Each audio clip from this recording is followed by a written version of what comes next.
기도하고 우리 예배 시작하겠습니다. 아버지 하나님 감사합니다.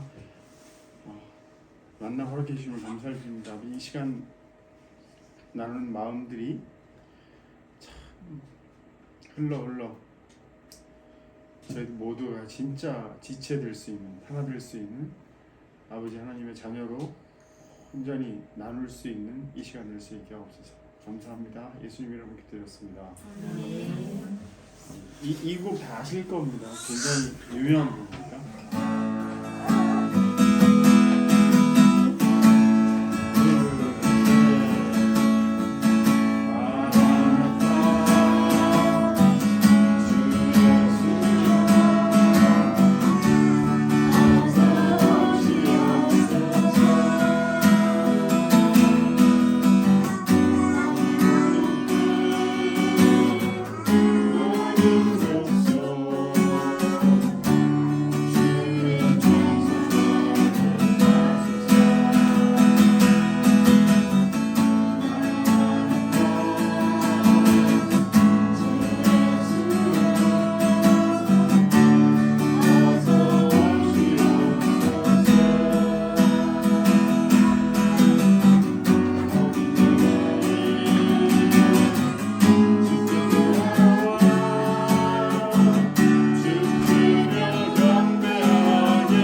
신앙 고백 하시고 사도신경으로 신앙 고백 하시고 오늘 예배 시작하겠습니다. 사도신경 하겠습니다. 전능하사 천지를 만드신 하나님 아버지를 믿사오며 그 외아들 우리 주 예수 그리스도를 믿사오니 그는 성령으로 잉태하사 동정녀 마리아에게서 나시고 본디아들에게 권을 받으사 십자가에 못 박혀 죽으시고 장사한 지 사흘 만에 죽은 자 가운데서 다시 살아나시니 하늘에 오르사 전능하신 하나님 우편에 앉아 계시다가 저리로서 산자와 죽은 자를 심판하러 오시니라. 성령을 믿사오며 거룩한 공예와 성도와 서로 교통하는 것과 죄를 사하여 주는 것과 오늘 다시 사는 것과 영원히 사는 것을 믿사옵나이다. 찬송가 32장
마태복음 4장입니다. 4장 1절에서 11절까지입니다. 그때 예수께서 성령에게 이끌려 마귀에게 시험을 받으러 광야로 가사 40일을 밤낮으로 금식하신 후에 죽이신지라. 시험하는 자가 예수께 나와서 이르되 내가 만일 하나님의 아들이거든 명하여 이 돌들로 떡덩이가 되게 하라. 예수께서 대답하여 이르시되 기록되었으되 사람이 떡으로만 살 것이 아니요 하나님의 입으로 나오는 모든 말씀으로 살 것이라 하였느니라 하시니. 이에 마귀가 예수를 거룩한 성으로 데려다가 성전 꼭대기에 세우고 이르되 네가 만일 하나님의 아들이거든 뛰어내리라. 기록되었으되 그가 너를 위하여 그의 사자들을 명하시리니 그들이 손으로 너를 받들어 발이 돌에 부딪히지 않게 하리로다 하였느니라. 예수께서 이르시되 또 기록되었으되 주 너의 하나님을 시험하지 말라 하였느니라 하시니. 마귀가 또 그를 데리고 지극히 높은 산으로 가서 천하만국과 그 영광을 보여 이르되 만일 내게 엎드려 경배하면 이 모든 것을 내게 주리라. 이에 예수께서 말씀하시되 사탄아 물러가라. 기록되었으되 주 너의 하나님께 경배하고 다만 그를 섬기라 하였느니라. 같이 읽겠습니다. 이에 마귀는 예수를 떠나고 천사들이 나와서 수종드니라. 오늘이 사순절이랍니다. 사순절 기간 중인데 사순절은 언제부터라고 올해 얘기하냐면 올해 사순절은 2월 14일부터 3월 30일까지라고. 이제 부활주일이 3월 31일입니다. 그래서 이제 그 부활주일까지 사순절 40일이 이제 사순절인데 종려주일은 3월 24일이라고 그러고 고난주간은 3월 25일에서 29일이라고 그러고 돌아가시고 난 뒤에 그다음에 이제 그 금요일에 돌아가시고 이렇게 3일 지나서 이제 부활이 돼서 3월 31일 을 부활주일로 이제 정해서 섬긴다고 합니다. 근데 그 주 중에 금요일에도 나눴던 얘기가 있었는데 주 중에 제게 좀 사건이 있었습니다. 사건이 있어갖고 안 챙기려고 하다가 이거 챙겨야 되는 모양이다 생각이 들었습니다. 그래서 이거 저 혼자 같으면 뭐 사순절 이렇게 그냥 혼자서 생각만 하고 이렇게 지나가면 되는데 다 함께는 꼭 나눠야 되는 모양입니다. 그래서 사순절이 어떤 의미인지도 한번 제가 살펴보기도 했고 사순절은 뭐 이제 기독교에서 개신교에서는 이렇게 한다고 합니다. 부교 그 카톨릭에서는 뭐 제수요일 그래서 이제 그때부터 막 이렇게 막 그 많은 그 행사들도 있고 그리고 그걸 아주 철저히 지키기도 하고 그런데 이제 사실은 개신교에서는 고난주간이고 종려주일이고 사순절이고 부활주일이 사실 그렇게 크게 챙기진 않는데 부활주일을 많이 챙기지 않습니까? 부활주일을 챙겨서 어떻게 보면 가장 크게 챙기는 그 주일이 성탄주간이고 그 다음에 부활주일도 많이 요즘에 이제 어느 순간부터 부활주일도 많이 챙기기 시작했습니다. 저는 이제 초등학교 때 열심히 교회에 다니지 않을 때부터 가장 크게 챙겼던 기억에 남는 건 그 성탄절이었습니다. 이제 근데 어느 순간부터 교회 다니는 많은 분들과 목사님들이 부활주일을 크게 우리가 생각해야 한다. 예수님께서 부활하시지 않으셨으면 우리가 이 그 기독교라는 그 그리스도교 그 예수님을 믿는 이유가 사실은 없다. 뭐 이런 얘기도 많이 하시고 그러셔갖고 이제 부활주일 많이 챙기는 분위기로 갔는데 사순절은 그 부활주일 오기 전까지 40일을 뭐 경건하고 묵상하고 그다음에 이제 부교에서는 이 시간 중에 매번 그 금식도 하고 뭐 이런 걸로 한다고 합니다. 얼마 전에 제 아는 목사님이 40일 금식하고 내려오셨다고 하더라고요. 40일 금식은 목숨 걸고 하는 거지 않습니까? 사실은 이거 진짜 목숨 걸고 하는 일인데 저는 3일 금식만 몇 번 해봤지 40일은 해본 적이 없거든요. 해본 적이 없는데 40일 금식하면 진짜 목숨 걸고 하는 일일 것 같습니다. 근데 그 40일을 금식하신 이유가 생각해보니까 사순절 기간을 이제 딱 맞물리게 금식하셨던 것 같습니다. 그래서 이제 내려오면서 그 카톡을 남기셨던데 오늘의 그 나눔의 제목은 이유가 있겠지입니다. 이유가 있겠지. 제가 사모님께 그 커피를 처음에 드렸을 때 이제 너무 진해가지고 이 사야기가 이러면서 이제 그리고 이게 탕약인지 커피인지 구분이 안 갈 정도로 진하게 제가 왜 진하게 내려왔냐면 저는 사실 진하게 내려오는 이유가 여러 가지가 있는데 저는 진하게 보통 먹지만 진하게 내려오면 알아서 물 타드시라고 제가 진하게 내려온 건데 진하게 내려온 건데 그때 이제 사모님께서는 제 여러 가지 이제 그 고려의 요소들을 당연히 알 턱이 없는데 첫 잔을 딱 내려드렸는데 무시해 지나가지고 다 드시는데 이렇게 드셨다고 하더라고요. 나는 이런 커피를 먹어본 적이 없다면 왜냐면 이거 안 먹을 수도 없고 처음 본 사람이 나를 준 커피인데 그렇게 드셨다고 하더라고요. 제가 진짜 죄송해서 그 다음 주는 좀 연하게 내려왔는데도 헛그릇도 진하고 그랬다고 하더라고요.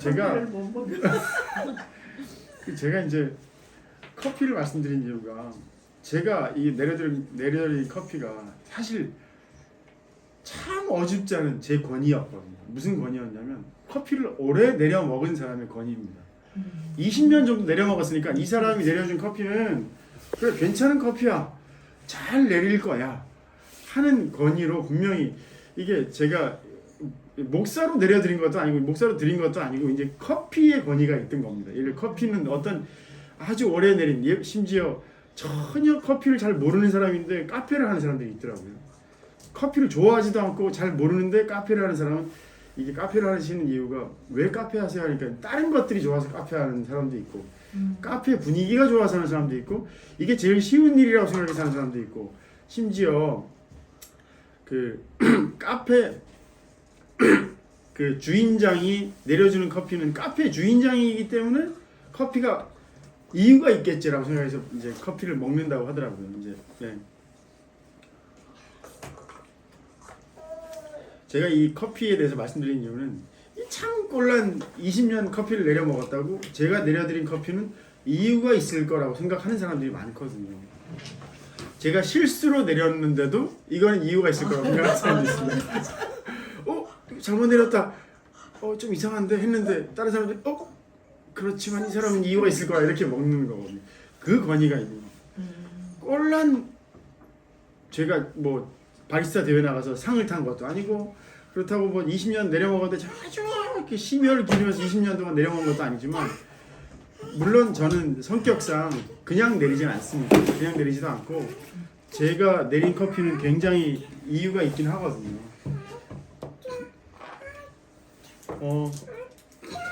요번에 이제 주중에 제가 어떤 일을 겪었냐면 이제 아까 조금 이제 조금 큰 일을 겪었다고 했는데 그 큰 일이 뭐냐면 제가 사실 봉변을 당했습니다. 무슨 봉변을 당했냐면 그 제가 근무하는 근무처의 상사 그러니까 이제 동료가 그 자기 그 사무실에 맡겨놓은 이 제가 이 아이들이 누워 있을 만한 매트를 이제 맡겨놓으라 그래서 왜냐면 제 사무실에 제가 있는 곳에 누가 이렇게 쓰게 돼서 제가 이걸 다 치우면서 이렇게 맡겨놓으라고 했는데 맡겨놨는데 제가 그걸 깜빡하고 올려놔서 맡겨놔가지고 눈에 보이지 않는 시선이 보이지 않는 곳에 있어갖고 딴 건 다 치웠는데 매트를 놔둔 겁니다. 그래갖고 치우라고 이제 가져가달라고 하길래 가져가려고 내렸는데 이게 생각보다 무겁거든요. 이게 면적이 이거보다 훨씬 넓은 뭐 거의 여기를 가득 채울 수 있는 매트라서 생각보다 무거운 매트라고 이게 내리는데 아이고 이거 힘드네 해가지고 이렇게 툭 떨어뜨렸습니다. 떨어뜨리고 난 뒤에 이렇게 질질 끌고 가려고 그러니까 이게 매트가 더러워질까봐 제 방 문을 열고 제 사무실 문을 열고 이렇게 던져놨거든요. 툭툭 소리가 두 번 난 겁니다. 그러니까 이 사람이 나한테 이게 승질이 나나 이렇게 생각했던 거예요. 그러고 나는데 제가 이제 문을 닫았는데 제가 있는 곳의 문이 이렇게 아주 헐거운 문이거든요. 쓱 닫으면 둥 소리가 나게 닫히는 문. 이게 아주 빡빡해서 쓱 닫히는 게 아니고 그렇게 소리가 3번 난 겁니다. 이 사람이 갑자기 들어오더니 내가 진짜 이러고 들어오는 거예요. 저를 때릴 지경으로. 내가 무슨 상황이지 해가지고 제가 가만히 있었는데 뭐 기분 나쁘나 뭐 이런 이제 아주 그 부산 토박이 분인데 아주 이제 열을 내면서 그렇게 하길래 제가 가만히 있었거든요. 그러고 나는데 이제 갔습니다. 그 사람 자기 방으로 갔는데 조금 있다가 다시 한 2, 3분쯤 뒤에 다시 와서 더 성질을 내는 더 성질을 내는 겁니다. 자기 분이 안 풀렸는지. 제가 이제 한숨을 쉬었거든요. 제가 이 상황이 무슨 상황이지? 이랬더니 한숨 쉬어. 제가 뭐라 그러냐면 한숨도 못 쉽니까? 라고 얘기를 했거든요.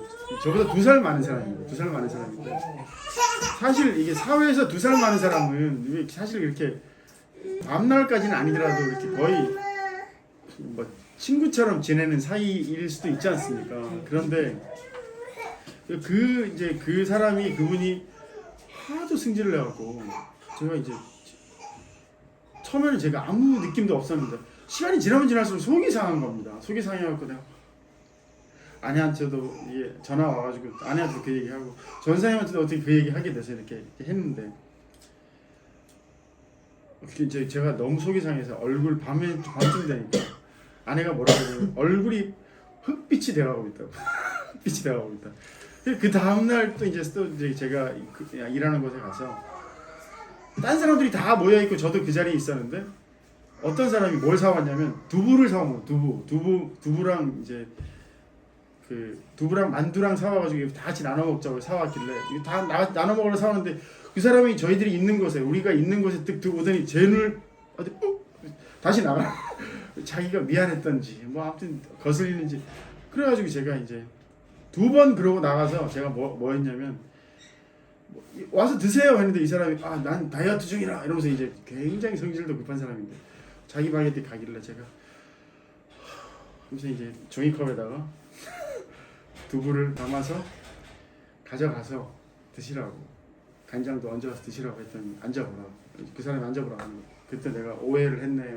미안하다는 얘기는 단 한마디도 끝까지 하지 않았습니다. 미안하다는 얘기 안 하고 내가 그렇게 들었네 그 얘기만 하고 자기 하고 싶은 얘기만 하고 돌려 이제 보는 자기는 미안하다는 얘기를 대신 하는 거겠죠. 그 사람이 제 상사이기도 합니다. 사실은 제가 근무하는 근무처에 상사라는 게 개념이 없거든요. 상사라는 개념이 없습니다. 사실은 이 교사들끼리 상사라는 개념이 없습니다. 없고 다 동료들이거든요. 그 상사라는 사람들은 대부분 이제 아예 전직을 하는 상황이라 우리의 상사가 아니고 관리자인 겁니다. 행정직으로 바뀌는 거 직군이 어쨌거나 이제 그 직군이 행정직으로 바뀝니다. 행정직 바뀌어서 이제 사실은 그런 건데 제가 그러고 나서 이제 묵상을 하고 이번 주에 나눌 것들도 생각하고 다른 제목들도 다 마련해놨었는데 이제 제가 사순절에 그것들을 나눠야 되겠다는 생각이 그때 들기 시작했고 그리고 예수님께서 우리들에게 오셨을 때 어떤 모습으로 오셨을까를 이제 묵상하게 됐습니다. 그는 아마 제게 갖고 있는 생각은 자기는 권위를 갖고 있다고 생각했을 겁니다. 권력을 갖고 있다고. 자기는 상사야 이렇게 생각했을 겁니다. 근데 그 권위가 자기가 함부로 휘둘러도 되는 권위라고 생각했을 수도 있고 만약에 제가 그 사람보다 덩치가 한 2m쯤 되고 한 2m 몸무게가 한 150kg쯤 됐으면 그 사람이 과연 그렇게 했을까? 라는 생각도 들고 그 사람은 자기 상사에게는 정말 다른 모습을 갖고 사람들을 대합니다. 그러면 예수님께서 우리들에게 오셨을 때는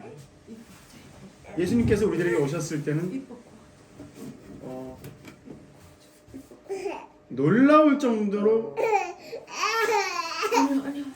권위와 권력이 없는 모습으로 오셨습니다. 가난한 집안에서 태어나고 평생 정말 노력해야지 먹고 살 수 있는 그리고 그 당시에 지배계층도 아니고 피지배계층으로 그리고 예수님의 얼굴을 가끔 이제 인터넷에서 찾아보면 예수님의 얼굴 모습은 우리 이 아이의 권위가 상당하지 않습니까? 이 아이의 권위는 이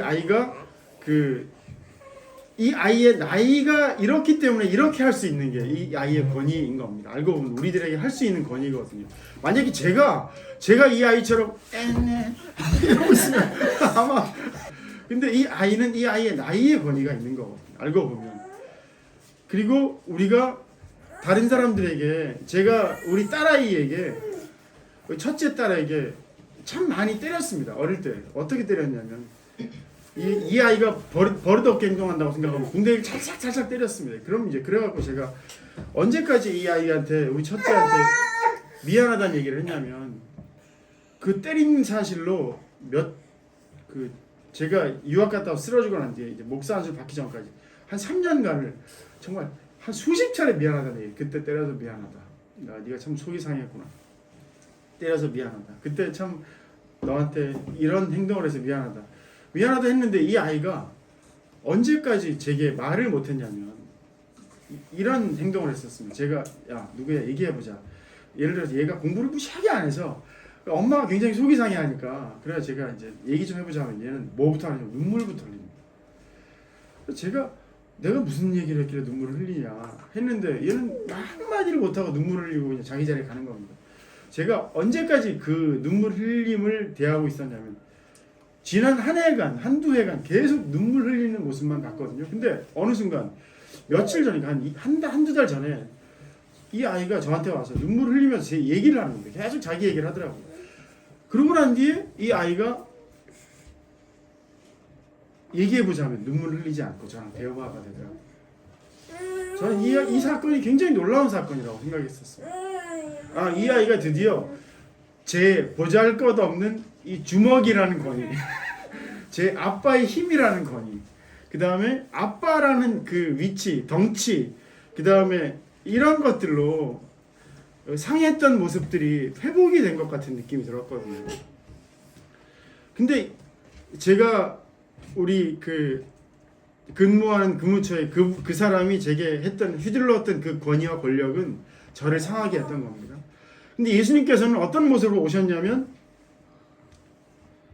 지극히 평범한 모습으로, 심지어 잘난 것도 하나도 없는 모습으로, 키가 큰 것도 아니고, 심지어 예수님의 얼굴을 가끔 이제 그 인터넷 뒤져보면 예수님 얼굴은 어떤 모습이라고 하냐면 깜잡잡하고 안 생겼답니다. 못생긴 게 아니고 안 생겼답니다. 그렇게 잘생기지 않았답니다. 예. 그리고 그 생각해 보십시오. 잘생김의 권위는 상당합니다. 여성들에게 잘생긴 남자의 권위는 엄청나거든요. 남성들에게 예쁜 여자의 권위도 엄청납니다. 그는 그의 얼굴로만 해도 이미 권위를 갖고 행동합니다. 삽니다. 제 아내가 잘 알고 있을 겁니다.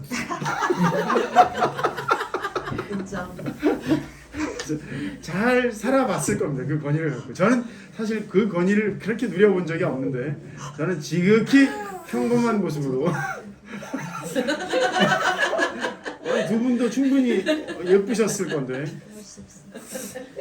사모님도 아마 그 권위를 아실 겁니다. 아니 분명히 아실 겁니다. 제가 사모님의 젊은 시절을 제가 연상할 수 있을 것 같습니다.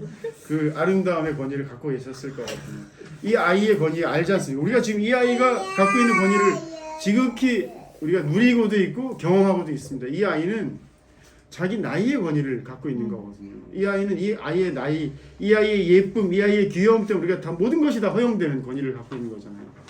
근데 이 아이의 권위를 자기가 누리고 있기 때문에 우리는 사실 어려움을 겪고 있습니다. 왜 그러냐면 얘기를 하는데 집중하기가 어렵거든요. 그렇거든요. 그럴 수밖에 없거든요. 근데 이게 절대 우리들에게 피해가 된다고 생각하지는 않습니다. 이 아이의 권위를 우리가 누리고 있는 거거든요. 아, 이 아이는 이 아이만의 이 나이의 권위가 있는 것이구나. 우리 지금 나누는 얘기를 이 아이가 몸소 실천하고 있는 거잖아요. 목사의 권위는 목사라는 이름만 갖고 있음에도 아무것도 특별히 하지 않아도 그의 말이 권위가 있는 것처럼 느껴지고, 심지어 자기는 그 권위를 충분히 누려서 대도하는 말도 하는 목사들 많잖아요. 근데 그 목사는 그 목사의 자리가 갖고 있는 권위가 있기 때문에 함부로 하는 것도 없지 않은 것 같습니다. 그럼 제가 모든 목사를 얘기하는 게 아니고 가끔 우리가 뉴스에 나오는 목사들 있잖아요. 그러면 와, 이거는 무슨 권위일까를 생각하지 않습니다. 요리사는 자기가 실수했음에도 맛이 없는데도 사람들이 이유가 있겠거니 생각하는 사람들이 분명히 있을 겁니다. 제가 아침에 말씀드렸던 커피의 권위가 있는 거죠. 20년 고작 내린 권위가 있는 겁니다. 아, 이거는 비싼 커피입니다 하면서 내가 내려드리지 않습니까? 제가 헐? 이라는 건데, 그래서 사모님이 이제 말씀도 못하시고 원샷으로 털어놔야 되는 그런 경험을 하셨듯이 아버지의 권위가 있을 거고 어머니의 권위가 또 있을 겁니다. 아내는 제 첫째에게 갖고 있는 권위로 몸소 실천합니다. 직분자의 권위가 분명히 있을 거고. 그래서 제가 마지막으로 적어놓은 이제 글자가 진한 커피의 권위입니다. 사모님께 제가 실천했던 진한 커피의 권위입니다. 여기에서 제가 꼭 나눴으면 좋겠다고 생각하는, 우리가 이미 우리 다른 분들은 나눴던 동영상이 있는데 그게 뭐지 보여드리진 않을 겁니다. 그 제가 설명 잠시만 해드리겠습니다. 이게 보여드려도 결국은 설명을 해야 되더라고요. 이게 그 원자의 구조라고 예전에 물리나 이런 책을 보면 나옵니다. 원자의 구조, 원자 주위를 전자가 돌고 이런 거 아시지 않습니까? 이게 태양 주위를 지구가 돌듯이 딱 그런 모습을 갖고 있는, 하나님께서 놀랍게 수없이 많은 것들을 동일한 모습으로 창조하신 것들이 있는 게 이게 반복해서 우리들에게 학습시키시는 것 같거든요. 근데 원자를 지금까지 상상했던 거랍니다. 저는 그게 관찰된 거를 그렇게 그려놓은 건 줄 알았거든요.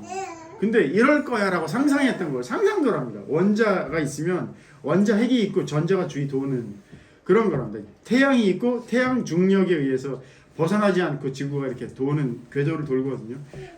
근데 상상했던 상상도랍니다. 그래서 이제 주위에 상상했던 최종의 상상도는 참 그래도 우리가 실제로 관찰했을 때 이 모습과 참 비슷하더라고요. 근데 관찰을 언제 했냐면 제가 동영상을 본 게 몇 달 전이거든요. 그 실제로 사진 찍힌 게 몇 달 전, 1년이 안 된 모양입니다. 제가 정확하게 다음에 한번 말씀드릴 텐데 이제 찾아보고 언제 발견했는지 말씀드려보면 지난 100년 동안 제가 어릴 때 제가 고등학교 때 그걸 배웠으면 몇 년입니까? 최소 30년이지 않습니까? 30년 전에도 그렇다고 배웠는데 이게 원자의 모습이 최근에야 찍혔답니다. 원자는 이래라는 걸 이제 찍었답니다. 어떻게 찍었냐면 이렇게 찍었답니다. 그러니까 찍는 방법이 놀랍습니다. 어떻게 찍냐면 탐침이 있는데 침이 있는데 아주 섬세한 침이 있는데 원자 주위를 이렇게 찍는답니다. 이렇게 아주 섬세한 침이 주위를 뺑 돌아가면서 건드린 것도 아니고 안 건드린 것도 아니고 이렇게 돌아가면서 이렇게 한답니다. 원자의 무게가 느껴지면 떼고 더 다가가고 떼고 더 다가가고 떼고 이렇게 그린답니다. 그러니까 이게 훼손되지 않게 만약에 힘이 조금만 세면 원자를 관찰을 못합니다. 이렇게 쑥 들어가 버려가지고 제가 얼마 전에 느꼈던 그 제가 제 딸에게 행했던 그 때림, 그 다음에 아버지의 권위, 그 다음에 제 상사가 제 직장 동료가 제게 했던 그 권위처럼 저를 상하게 만드는 겁니다. 아시잖아요. 여기 푹 맞으면 여기 멍들면 툭 튀어나옵니다.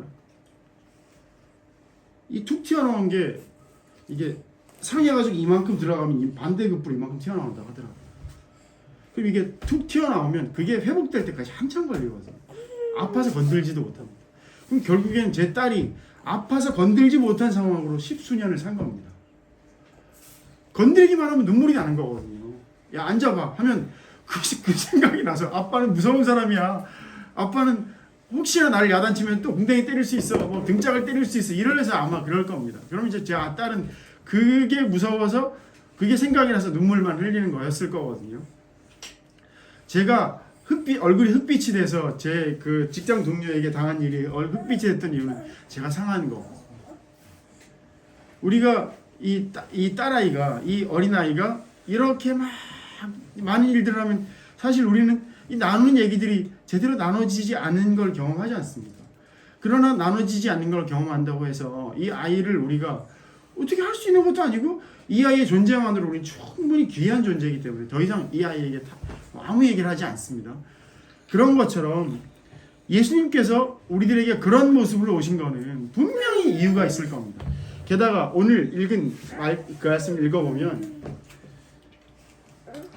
예수께서 성령에게 이끌려 마귀에게 시험을 받으러 광야로 가서 이게 앞으로 묵상을 계속하면 다른 것들로 해석도 되겠지만 40일을 밤낮으로 금식하며 줄이셨다는 얘기입니다. 예수님께서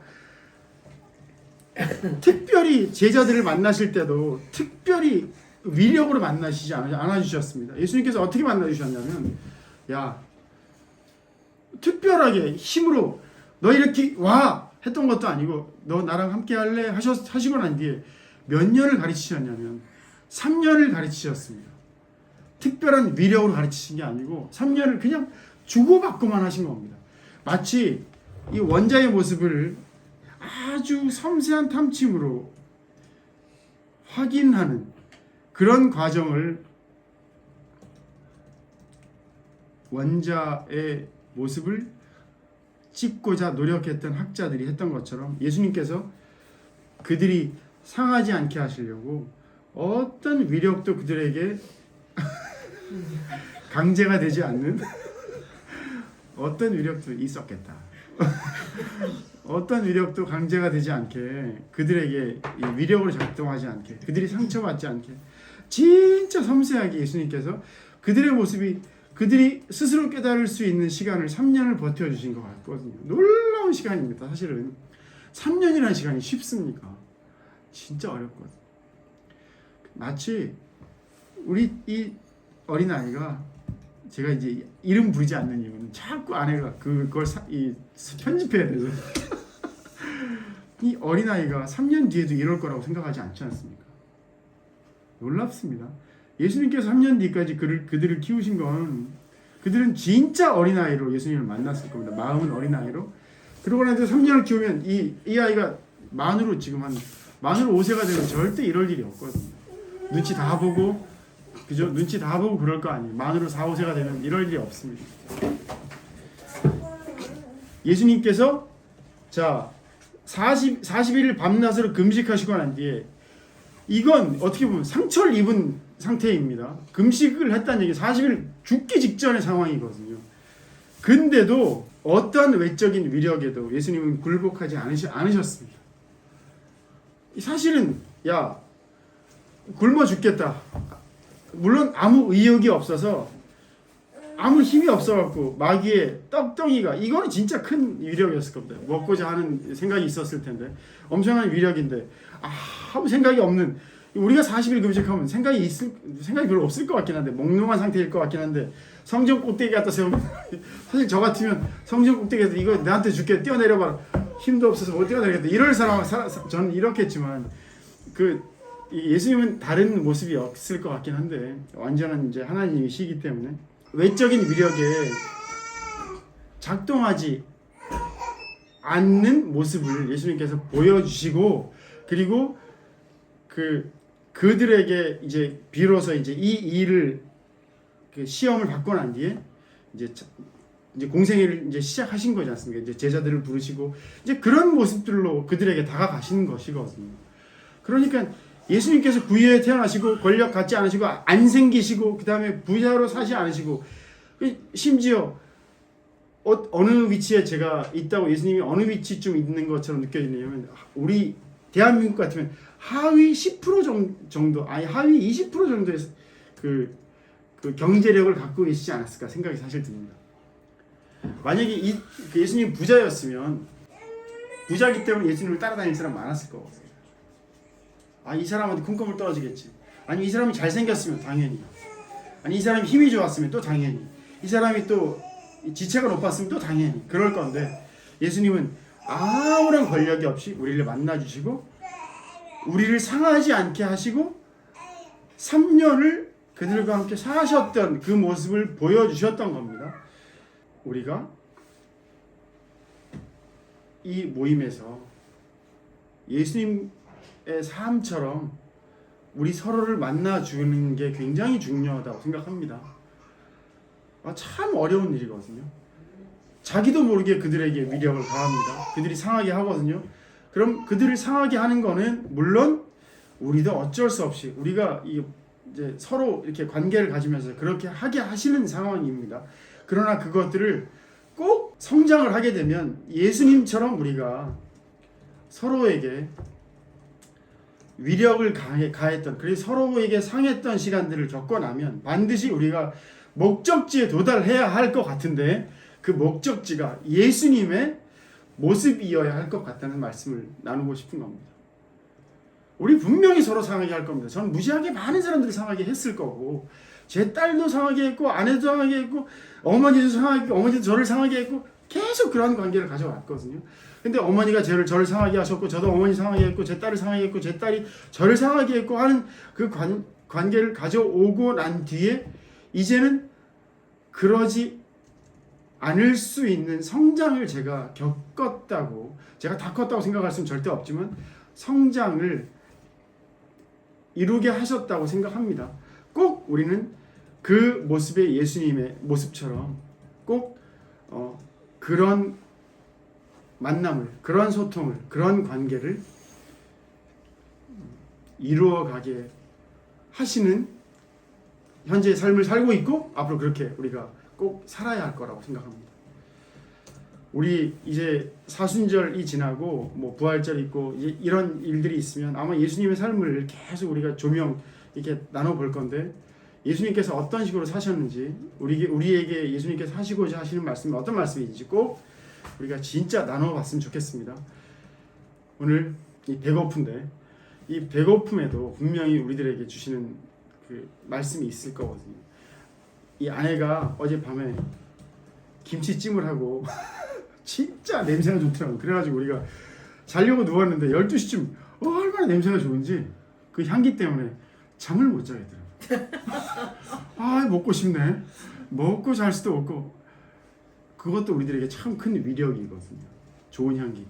지나가면 왠지 이렇게 쓱 끌려 들어가는 위력들이 있지 않습니까? 우리가 배부르면 그런 위력들이 우리들에게 작동하지 않습니다. 예수님께서는 우리들을 배부르게 하시는 중이실 것 같습니다.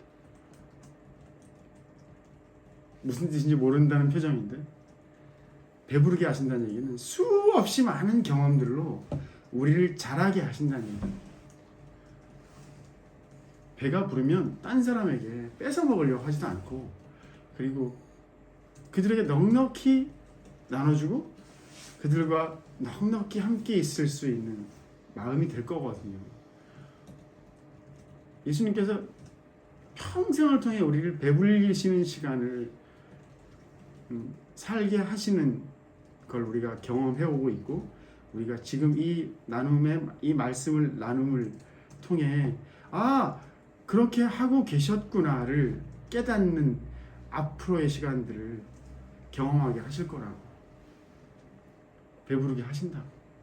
성장하게 하신다는 게 사실 배부르게 하신다는 거랑 마찬가지 의미. 쇼텀 짧은 그 시간 안에는 배부르게 하시는 거고, 긴 시간 동안은 성장하게 하시는 것 같아요. 어제 우리가 아주 강력하게 느꼈거든요. 배고프다.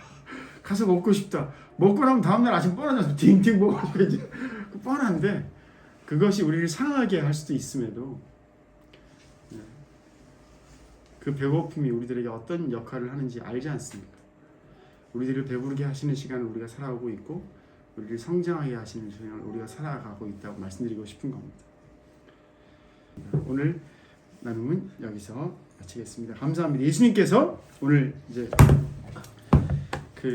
마치겠는데, 제목과 무슨 상관이 있을지 혹시 궁금하실 분들이 계셔서, 이유가 있겠지라는 얘기는 우리의 삶의 모든 시간이 하나님께서 우리들에게 주신, 예수님께서 우리들에게 주신 이유가 있는 시간이라고 말씀드립니다. 분명히 제 딸에게 가했던 그 위력이 저를 성장하게 하고 딸아이도 성장하게 한 시간일 거라.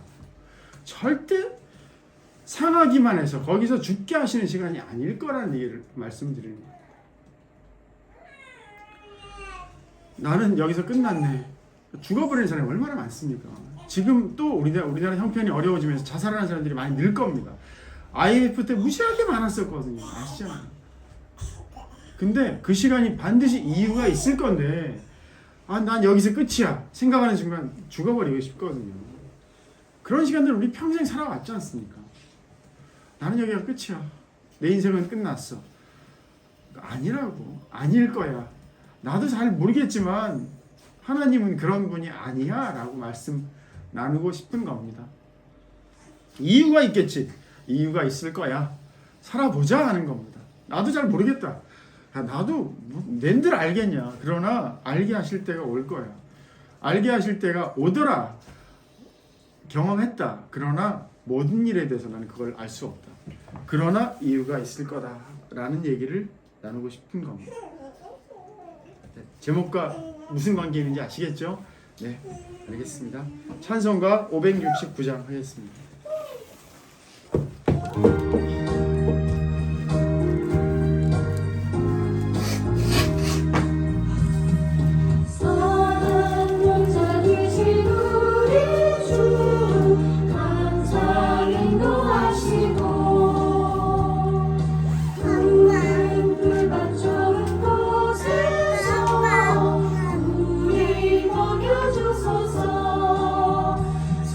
목자 구세주여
축도 마치겠습니다. 하늘에 계신 우리 아버지여, 이름이 거룩히 여김을 드시오며 나라의 일어납시며 뜻이 하늘에서 이루어진 것 같이 땅에서도 이루어지이다. 우리 일용할 양식을 주시옵고 우리가 우리에게 죄진 자를 사하여 주옵소서. 우리 죄를 사하여 주옵소서. 우리 시험에 들게 하지 마시옵고 다만 악에서 구하시옵소서. 나와 권세와 영광이 아버지께 영원히 있사옵나이다. 고린도서 13장 13절. 주기도문 주 예수 그리스도의 은혜와 하나님의 사랑과 성령의 교통하심이 너희 우리와 함께 있을지어다. 아멘.